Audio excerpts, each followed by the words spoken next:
31ને લઈને બનાસકાંઠામાં બુટલેગરો સક્રિય બન્યા, એલસીબી પોલીસની સઘન વોચ। દિયોદર તાલુકાના કોતરવાડા ગામ નજીકથી વિદેશી દારૂ ભરેલ ગાડી ઝડપાઈ, ગાડીનો ચાલક ફરાર થયો છે।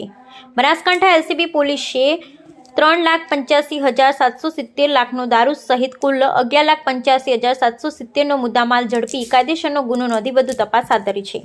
ગાંધીના ગુજરાતમાં દારૂબંધી છે ત્યારે 31ને હવે ગણતરીના દિવસો બાકી રહ્યા છે। તેની પહેલા રાજસ્થાનને અડીને આવેલા બનાસકાંઠા જિલ્લા અને ગુજરાતમાં દારૂ ઘુસાડવા માટે બુટલેગરો સક્રિય બન્યા છે, જેમાં રાજસ્થાનથી દારૂ ભરી ગાડી અમદાવાદ જવા નીકળેલી ગાડીને બનાસકાંઠા એલસીબી પોલીસે દિયોદર તાલુકાના કોતરવાડા ગામ નજીક ઝડપી લઈ લાખો રૂપિયાનો દારૂ તેમજ ગાડી સહિતનો મુદ્દામાલ કબજે લઈ દિયોદર પોલીસ મથકે ગુનો નોંધી કાયદેસરની કાર્યવાહી હાથ ધરી છે।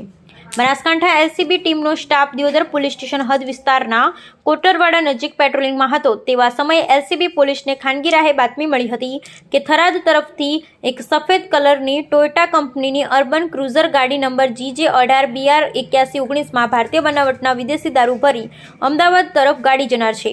તે બાતમીના આધારે બનાસકાંઠા એલસીબી પોલીસે વોચ ગોઠવી હતી અને દારૂ ભરેલી ગાડીને ઝડપી પાડી હતી, જેમાં દારૂનું સપ્લાયર કરનાર ચાલક ગાડી મૂકી ફરાર થઈ ગયેલ, જેમાં પોલીસે ગાડીમાં તપાસ કરતા ગાડીમાંથી વિદેશી દારૂની બોટલ નંગ 623 કિંમત 3,85,770 મળી આવતા પોલીસે ગાડી સહિત કુલ 11,85,770 કબજે લઈ ગુનો નોંધી આગળની કાર્યવાહી હાથ ધરી। બ્યુરો રિપોર્ટ પ્રદીપસિંહ વાઘેલા સાથે જગદીશ પઢિયાર, દિયોદર।